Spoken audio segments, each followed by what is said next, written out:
Hi friends, welcome back. तो चलो देखते हैं आईआईटी बाबा की दूसरी इंटरव्यू उसी चैनल की। ये दूसरी इंटरव्यू, पहली इंटरव्यू जो हमने पूरी देख ली है इसी चैनल के अंदर होगी, तो वो भी आप देख लेना, 2 पार्ट्स में होगी।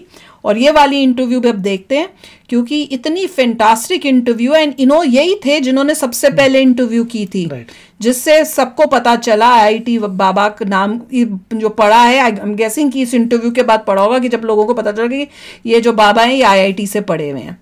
तो चलो वीडियो शुरू करते हैं। वीडियो शुरू करने से पहले अगर आप चैनल पर नए हो और आपने अभी तक सब्सक्राइब नहीं किया तो जल्दी से पहले सब्सक्राइब के बटन और बेल आइकन को क्लिक कर लो ताकि आपको हमारे सारे न्यू वीडियोस के नोटिफिकेशन मिल जाएं जैसे हम अपलोड करें। आपको वीडियो पसंद आता है प्लीज लाइक शेयर। चलिए शुरू करते हैं। और दूसरे 2 चैनल्स उनको भी सब्सक्राइब कर लेना, लिंक से डिस्क्रिप्शन बॉक्स में, वहां पे भी आपके रिक्वेस्टेड वीडियोस आ रहे हैं। हो सकता है इसके दूसरे पार्ट जो है दूसरे चैनल्स में भी आ आए, तो कोई पता नहीं है कहाँ आए, तो इसलिए दूसरे चैनल्स भी डेफिनेटली सब्सक्राइब कर लेना अगर अभी किए नहीं है। तो चलो शुरू करें। कर्मण्येवाधिकारस्ते मा फलेषु कदाचन। ये हमारा अपना कर्तव्य है और हमें फल की चिंता नहीं करनी चाहिए। फल देने वाले महादेव हैं। महादेव के अतिरिक्त कोई फल नहीं दे सकता है। मैं थोड़ा भावुक भी हूँ और इसलिए भावुक हूँ क्योंकि मसानी गोरख और क्या क्या नाम आपने मुझे बताया। मैं बैठा, फिर आपने बीच में अभय सिंह भी नाम बताया। एक्चुअल नाम अभय सिंह नहीं निकला था, मैं घूमने निकला था, लेकिन मेरे कदम रुक गए। आप बैठे थे पाइप पे और मैं बहुत भावुक हूँ। जब भी आपकी तरफ देख रहा हूँ, आपकी आंखों की, जिन आंखों को देख के मैं रुका था, जब भी वो आंखें आपकी मैं देख रहा हूँ, तो आप विश्वास मानिए कि मैं अभी भी ठहर सा जा रहा हूँ।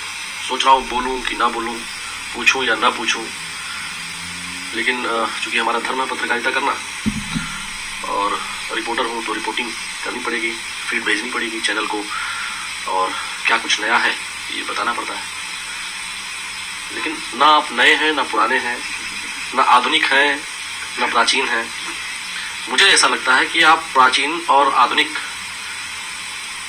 दोनों का समावेश है। अभी देखिए, जब मैं यहाँ आया तो मैंने कोई प्लानिंग नहीं की, आपसे फोन पे बात किया, क्योंकि आपसे प्लानिंग करके बात जो भी लोग कर रहे होंगे वो फिर काम खराब हो जाएगा। सही बोल रहे हो, क्योंकि उनकी जो प्लानिंग है ना, वो प्लानिंग उनकी धरी की धरी रह जाएगी। नहीं वो जैसे लोग ऐसे पूछते ना भाई कैसे मिला है, लाइक महादेव का अर्जी लगाओ वही बनाएंगे कोइंसिडेंस की हाँ तुम किसी न किसी तरीके से पहुंच जाओ। बहुत सारे लोग पहुंच भी जाते हैं, कहीं ना किसी को पता चलता है। जब मैंने कहा कि इंटरव्यू, आपने इसके पहले तो कभी इंटरव्यू दिया नहीं था? मैंने यूट्यूबर्स वगैरह को दिए थे काशी में भी।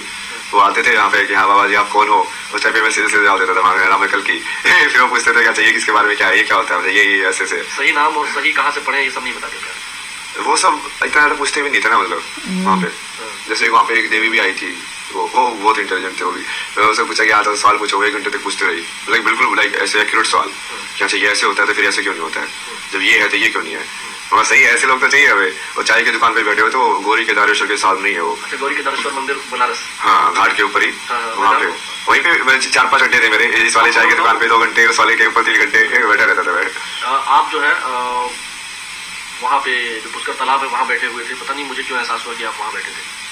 सही है? हाँ ये गया था ना, सारे दिन बैठा हुआ था। मैंने आपके बारे में कोई इन्फॉर्मेशन नहीं है ना, कोई इन्फॉर्मेशन किसी से नहीं मांगी, लेकिन आप वहाँ गए थे। हाँ तो उन्होंने तो दिया भी ना, इसके ऊपर मैं ताकत भी घुमा के लाया था उनसे। जैसे वो तांत्रिक है ना, उनको बहुत सारी चीजें आती है। तो पहली बार गए तो जैसे वो बैठे हुए थे तो वही जैसे सेवा पानी सब चल रहा था, चिलम विलम वहाँ पे। सब चिलम वाले बाबा ना, चिलम और चाय पे जिंदा रहते हैं। उनकी चाय भी अलग टाइप की रहती है, लेकिन चाय नहीं रहती, वो खाना टाइप का रहता है, बढ़िया, मतलब बढ़िया बढ़िया चीज डाल के बनाते हैं। थोड़ी दूर पर जब इस तरफ आइए तो अघोरेश्वर बाबा कीनाराम वहाँ भी है, वहाँ गए कभी आप? नहीं, बाबा कीनाराम की है ना ये सारे हरिश्चंद्र घाट के ऊपर जितने भी बने हुए हैं ये उनकी उसमें ही बने हुए हैं। तो कीनाराम के जैसे दूसरे जो बाबा थे उनसे यही मिला ना मेरे को, चिंतानंद बाबा जो रहते हैं वहाँ पे हरिश्चंद्र घाट के प्रभु हैं वो। तो उन्होंने ये दिया मेरे को, माला दी वाली मोटे वाली, अपने कान का ये कुंडल निकाल के दिया कि ये तो ये लगवा अपने कान में डाल। हाँ ये लेफ्ट वाला ना, दिखाओ। ये मतलब अपने कान का निकाल के दिया, वो बहुत बड़ी बात होती है किसी गुरु के लिए कि कान में कहाँ है। अगर हम बात करें अध्यात्म की जो बात होती है, जब मैं वहाँ रुका तो आपने क्या समझा, क्यों रुका होगा ये? उस दिन जब मैं वहाँ रुका लगभग 9:30-10 बज रहा था रात के, तो जब मैं रुका तो आपको क्या लगा? नहीं वैसे आंखों में देखा ना कि हाँ इंटरेस्ट है ऐसे, तो फिर एक बार करने को तो जैसे मैं चीज़ों को टाइमलाइन में बदल भी सकता हूँ बहुत बार।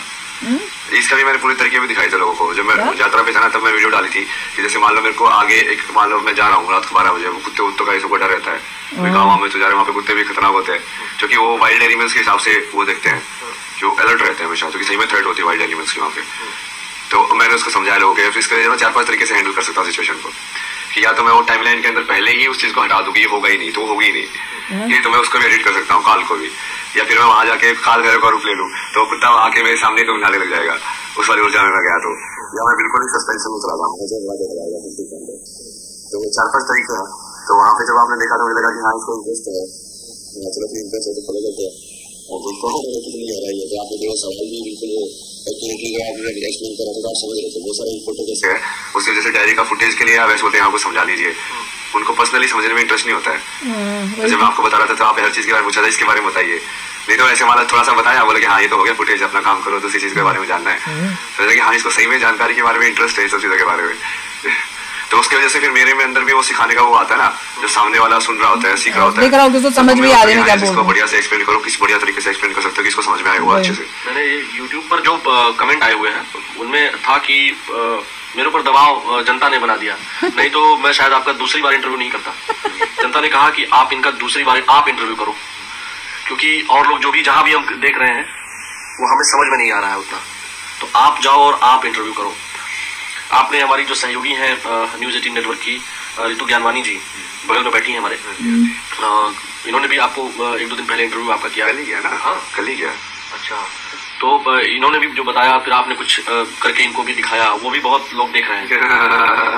तो जो मतलब मैं करने को तो बहुत सारी चीजें कर सकता हूँ ना, मैं लोगों को ये बोलता था, लेकिन तुम्हारे अंदर समर्पण होना चाहिए, दिखाने के मैं तुमको एक मोमेंट में ही भगवान दिखा सकता हूँ, और तुम्हारे अंदर उतना समर्पण में तो होना चाहिए। तुम अपनी चीजें लेके ऑलरेडी ऑब्जेक्टिव के साथ आते हो तो फिर फंस जाते हो। तो वहां पे आके तो तुम बैठ पाओ, तुम बोलो कि मैं हाँ, तुम पूरी तरीके से मेरी बात को सुनोगे जो मैं बोल रहा हूँ पूरे ध्यान से, तो बहुत कुछ किया जा सकता है तुम्हारे अंदर, जैसे तुम्हारी आत्मा के अंदर जाके, तुम्हारे शरीर के अंदर जाके भी चीजें सेट की जा सकती है, क्योंकि समय में करके ना इसलिए कि वो एक हो सकता है वो चीजें। महाराज जी, मैं आध्यात्म पर भी आऊंगा, उसमें मैंने उस वीडियो में पहले वीडियो मैंने आपसे प्रेम पर भी बात की थी, परिवार पर भी बात की थी, आपके घर तक लोग पहुंच गए और बहुत सारी बातें की। घर में छोड़िए, आपके घर में पड़ोसी अंकल, उनका वीडियो देखा आपने? नहीं, बट वो जैसे वो एक पड़ोसी थे ना, एक जो आंटी थी वो बुढ़ी सी थी, वो भी भक्ति करती थी, तो जब मैं वहाँ पे था तो मैं उनको बहुत बार बुलाता था, कहा भाई ये, उनको भी मैंने पूरा बताया हुआ था कि हाँ देखो ऐसे धर्म की स्थापना करने के लिए ऐसे होता है, तो इस युग में जैसे है वो मैं करूंगा ना वो वाला काम। अब वो तो फिर भी थोड़ा मान लेते थे कि हाँ सही है, अब वो घर वाले तो, लेकिन ये सब देख कर उनको तो ऐसे लगता था पता नहीं क्या कर रहा है। वो जैसे लेके भी आए दूसरे लोगों को, कोई उनके परिवार में अगर मेंटली लाइक थोड़ा सा ऐसे चैलेंज भी था ना, तो हाँ इसके बारे में कुछ बताओ। न्यूरोलॉजी वाले भी एक दो जो उनके जान पहचान वाले थे, एक दूसरी भी थी, वो भी उनको भी थोड़ा सा मतलब आई थिंक कनेक्शन है कोई तो स्पिरिचुअल, तो उनको 6 सेंस के हिसाब से काफी चीजें पता चलती है उनको, तो वो भी आए थे कि हाँ अच्छा इसके बारे में कुछ बताइए, कैसे करते हैं ये सब, कैसे होता है। अच्छा, मेरे पास कम से कम per day 200 phone calls daily आ रहे थे कि हमको बाबा महाराज जी से मिलना है और आप मिलवाइए। मेरे से बड़े लोगों ने नंबर आपका मांगा, लेकिन मेरे पास तो था नहीं नंबर। नहीं नंबर कैमरा तो यही बोलना पड़ेगा। नहीं वो उठेगा ही नहीं ना, ये वाली सेटिंग सबसे सही है ना, जब तक मेरे उसमें सेव नहीं होगा तब तक वो आ ही नहीं सकता। तो मेरी चेतना में वही चीज एंटर करनी चाहिए जो मेरे से रिकॉग्नाइज्ड है, वो काफी सही तरीका ऑर्गेनाइज करने का उसको। तो आपको कुछ पूछना है? ये चीज मुझे बहुत अच्छी लगी जो लास्ट में इन्होंने जिक्र किया कि जैसे मैं एंटर करना चाहता हूँ लाइफ में, या आपने कहा कि जो मैं चाहता हूँ सिर्फ वो ही एंटर कर सकता है। मेरी लाइफ में कौन एंटर कर सकता है? मतलब है कि मेरे पास लाइफ की अगर हम बात करते हैं तो मैं तो जैसे साउंड का हिसाब से भी देखता हूँ ना, कई बार जैसे मान लो अनवांटेड साउंड है तो तुम वो चेतना के अंदर ना जाए, तो जैसे तुम ईयरफोन का यूज कर सकते हो, ब्लॉक कर दो उसे, कि अपने खुद के साउंड की चेतना बना लो। तुमको वो साउंड डेटा कंज्यूम नहीं करना है और तुम्हारे पास चॉइस नहीं है, तो तुम कैसे करोगे? और दूसरे बहुत सारे तरीके हैं इसको कंट्रोल करने के ना, कि तुम्हारी चेतना जो है वो थोड़ा क्लीन रहे। ठीक है, लोग एंटर करें, बट वो एंटर करने के बाद एक प्रॉपर जगह हो, नहीं तो तुम्हारा माइंड जो है basically like memory storage type है ना, कि तुम कैसे प्लेस कर रहे हो। तो जैसे मैं अभी जैसे लोगों को नाम के हिसाब से, जिनका नाम मेरे वहाँ पे भी यही बात हुई थी ना कि मैं आपका नाम कैसे सेव करूँ, है ना, वो पूरा डिस्कशन हुआ था उसके ऊपर कि हाँ अच्छा मैं पहला पत्रकार के हिसाब से कह रहा हूँ कि आपने पहला इंटरव्यू किया है तो पहला पत्रकार हो, वैसे नाम सेव आपका पूरा अभी भी, पहला पत्रकार आलोक शुक्ला। तो वो वैसे ही है कि आप चेतना के अंदर उसको जब जगह दे रहे हो तो वो कैसे एंटर हो रही है, कैसे तुमको उस चीज को लाइक जबरदस्ती याद नहीं करना पड़े, बस वो रहे वहां पे। अब तुमने आइडेंटिफाई कर लिया उस चीज को, तो फिर वो माइंड पे लोड नहीं रहेगा, माइंड पे लोड नहीं रहेगा तो स्पिरिचुअलिटी मतलब जो मन को शांत करने की जो स्थिति है वो बनाना ईजी हो जाएगा। कंट्रोल में नहीं रहती है ना, तो हम ये बेसिकली हम ये कहें तो कंट्रोल करने की कोशिश हो रही है ना सारी चीजें। नहीं वो जो कंट्रोल में नहीं रहते उसका फिर शिव मान लो ना, वो केओस है बेसिकली तुम्हारे लिए। तो उसको मैं शिव के डमरू मानता हूँ। ऋषिकेश में जैसे पटाखे बज रहे थे, मुझे तो डमरू सुनाई दे रहे थे, बाकी कुछ और भी हो रहा था, मुझे डमरू सुनाई दे रहे थे। बाकी मतलब जो भी बेसिकली जो भी चीज़ तुम्हारे सेंस नहीं बना रही है, जो वर्ड तुमको सेंस नहीं बनाता, वो क्या लगता है, वो ऐसी तो साउंड ही तो लगती है। तो वैसे ही जो तुमको माइंड में कॉन्शियसनेस में सेंस नहीं बनाएगी, वो तुमको एज ए केओस फील होगी, जो ऑर्डर नहीं बना रही है तुम्हारे अंदर। ये ठीक वही बात हो गई कि जो भाषा हमें समझ में नहीं आती है, वो हमको लगता है कि पता नहीं क्या लोग बोल रहे हैं। हाँ, वही वाली बात है। तो उसको डमरू मान लो शिव का, कि हाँ महादेव डमरू हो जा रहे हैं, कुछ आवाज ही है बस, डम डम डम डम डम डम डम डम, कोई साउंड वेव्स हैं जो ऐसे यहाँ पे पूरे वर्ल्ड के अंदर हो रही है, फ्रिक्वेंसीज। अच्छा महाराज जी, बहुत सारी बातें हुई, आपने वर्ल्ड पॉलिटिक्स पर भी बोला, कई जगहों पर इंटरनेशनल रिलेशंस की पढ़ाई की है क्या आपने? मैंने बहुत पढ़ा ना इनके बारे में, ये सब चीजें नेल्स कट गए हैं, बताया तो यार मेरे को, दिल्ली में बैठ के 4 महीने में यही सब पढ़ रहा था, सारे अलग अलग देशों का इतिहास, उनका कल्चर क्या होता है, उनकी आज की टेंडेंसीज क्या है, क्योंकि तुम उसको फिर क्या है हर एक देश को लेकर जो पर्सनैलिटी देख के फिर देख सकते हो क्या क्या ये जो देश है इसकी पर्सनैलिटी है। जैसे भारत माता जब हम बोलते हैं तो कहीं ना कहीं भारत की जो चेतना है उसका स्वरूप है ना। जो एक सांस्कृतिक राष्ट्रवाद या कल्चरल नेशनलिज्म का जो एक कॉन्सेप्ट उभर के आता है, जो माँ का एक भाव आता है, जिसमें हमारी संस्कृति इतनी विराट है कि हम अयम निजः परवेति गणना लघु चेतसाम उदार चरिता नाम तू वसुधैव कुटुंबकम। अक्सर लोग केवल वसुधैव कुटुंबकम बोल जाते हैं। अयम निजः यह मेरा है, परवेति वह पराये का है, गणना लघु चेतसाम ऐसी गणना ऐसा आकलन छोटी सोच वाले लोग करते हैं। उदार चरिता नाम उदार चरित्र के लोगों के लिए, उदार चरिता नाम तू वसुधैव कुटुंबकम, जो उदार चरित्र के लोग हैं उनके लिए पूरी वसुधा पूरी पृथ्वी ही परिवार है, उसमें जीव जंतु भी आते हैं। लेकिन आजकल मैं नाम भी उसका ही फेमिनिन नाम है वो। हमेशा प्रकृति के नाम सारे फेमिनिन होते हैं, आ वाली साउंड या ई वाली साउंड या इस टाइप के। नारी में भी जो होगा नर और नारी, उसमें ए आता है, इसमें ई आता है, इसलिए सारी देवी के मंत्र ई से ई के इंक्लूडेड होते हैं उसके अंदर, ई में। तो जैसे मान लीजिए अभी जो बात हम ये कर रहे हैं, क्योंकि विश्व में जो स्थिति है, मैं भी IR में ही BHU से पोस्ट ग्रेजुएट हूँ। जब हम लोग पढ़ाई कर रहे थे ना, तो पढ़ते थे south east Asia, middle east, north east अपने यहाँ भारत में, और चाइना का, US का, जापान का, और आजकल जो इजराइल और मिडिल ईस्ट कंट्रीज का हो रहा है, क्या लगता है? क्या मतलब, हालांकि ये क्वेश्चन मैं पूछना नहीं चाह रहा था, लेकिन चूंकि आपने कई जगह पे बोला, तो क्या भारत ही शांति लग सकता है या कोई और? अभी के टाइम में तो क्योंकि वो जितने भी पुराने सिविलाइजेशन की जैसे बात की कि वहाँ बीज तो हर जगह थे, चाइना में भी थे, बट वो प्रैक्टिकल फॉर्म में तो बिल्कुल कुछ रहा ही नहीं। यहाँ पे सिर्फ थियोरेटिकल बुक्स बचे उनके पास। सिर्फ भारत ही है जो जीवंत है, मतलब तो ज्ञान को जीवंत फॉर्म में भी देखा जा सकता है। अच्छा, आपने कम्युनिज्म पर बोला, कम्युनिस्ट बहुत एक्टिव हो गए हैं, वो पता नहीं क्या क्या लिख रहे हैं। आप कम्युनिज्म के बारे में जानते हैं? हाँ, पूरा पढ़ा ना मैंने, वो कैसे स्टार्ट हुआ वो तो, लेकिन वो वही ना, सिर्फ इकोनॉमिक इनइक्वालिटी को लाइक उसको एंटी करने के लिए समाज की व्यवस्था को एक नई व्यवस्था बनाई, बट वो सबको पता ही ना कम्युनिज्म में क्या किया, मतलब जिस चीज के वो एंटी थे वो वही बन गए। ये बैटमैन के अंदर डायलॉग है ना कि समटाइम्स जिस चीज से तुम विलेन में जो फाइट कर रहे हो तो वही विलेन बन जाते हो। जिस चीज के वो अगेंस्ट थे कि सोसाइटी में समानता होनी चाहिए, सबसे पहले जो राजा उनका स्टालिन बना, ये जो भी बना, तो सबसे पहले तो उसने वही किया ना, कहाँ उसने अकेला सबको बराबर समझा, सबसे पहले हायरार्की बनाई उन लोगों ने। तो जिस चीज के सिद्धांत के हिसाब से बने थे वो तो फॉलो ही नहीं किया उन्होंने। महाराज जी, अगर हम आपसे बात करें, जो आपने आपकी जो बुक है, जो लोग फुटेज के लिए आप बता रहे हैं कि ले रहे थे और काम हुआ खत्म हुआ, मैं समझना चाह रहा था कि ये जो पुस्तक है इसमें क्या क्या है, मतलब इतनी छोटी सी पुस्तक है ये, इसमें हमने केवल 1-2 पक्ष में बात की थी उस दिन, इस पुस्तक में क्या क्या है? अगर हम धर्म को जानना चाहें तो कैसे, एक जो विज्ञान का विद्यार्थी है, चूंकि आप साइंस के विद्यार्थी रहे हैं, अच्छी पढ़ाई की आपने, अब तो सबको पता चल गया, उस दिन जब मुझे पता चला था तो मैं थोड़ा भौचक्का था। विज्ञान का विद्यार्थी है, मान लीजिए वो इस परंपरा में, जिस परंपरा में आप आ चुके हैं, नहीं आना चाहे, तो धर्म और संस्कृति से कैसे जुड़े हो अपना जीवन चलाते हुए, वैवाहिक जीवन चलाते हुए? क्योंकि हर आदमी तो संत नहीं बन सकता, गृहस्थ में जाएगा। संत होना जरूरी नहीं ना, गृहस्थ के अंदर भी कोई कितने सारे यार, ये दैनिक मास्य है, सब गृहस्थ थे। आप क्या बोल रहे हो, मतलब क्रिया जो कर रहे थे वो गृहस्थ के अंदर बैठ के, तो उस सब में तो है ही नहीं, वो तो ऐसे परसेप्शन ज्यादा बन गया समाज के अंदर कि गृहस्थ तो भोग का आश्रम है, और बाकी फिर उसके बाद ये बाकी जो योग है ये सब छोड़ने के लिए, संन्यास के लिए, सबके लिए। ऐसा नहीं है ना, कर्मयोग के भी सिद्ध होते हैं, वो कर सकते हो आप सिद्ध कर्मयोग को। कैसे धर्म को कैसे जाने? ऐसे लोग जो विज्ञान के छात्र हैं वो अक्सर मानते ही नहीं है कि धर्म कोई चीज होती है। नहीं, विज्ञान से धर्म का थोड़ा अलग है। जैसे धर्म तो क्या है कि जब आप वो भगवान के ज्ञान या उसको पूरा समझ लेते हो, तब उसके बाद आप जीवन के अंदर कैसा आचरण करो वो धर्म बताता है। तो उसको समझने के लिए विज्ञान एक पहलू है, अब उसको, लेकिन विज्ञान लास्ट स्टेज तक नहीं जा पाएगा भाई, उसमें वो थोड़ा ध्यान रखना पड़ेगा। वो आनंद में क्वेश्चन तक नहीं जाता, वो विज्ञान में क्वेश्चन तक ही रहता है। आनंद में क्वेश्चन में जाने के लिए वो एक जो जंप करना पड़ता है लास्ट वाला, जो आपने बताया था 5 क्वेश्चन। हाँ, तो अगर लाइफ को बेहतर समझना है तो हमको आनंदमय कोश से ही हम समझ सकते हैं। हाँ, ब्लिसफुल जो स्टेट होता है ना, चिदानंद रूपाया सत्य चांद जिसको बोलते लोग, सत्यम शिवम सुंदरम, वो वही वाली चीज है।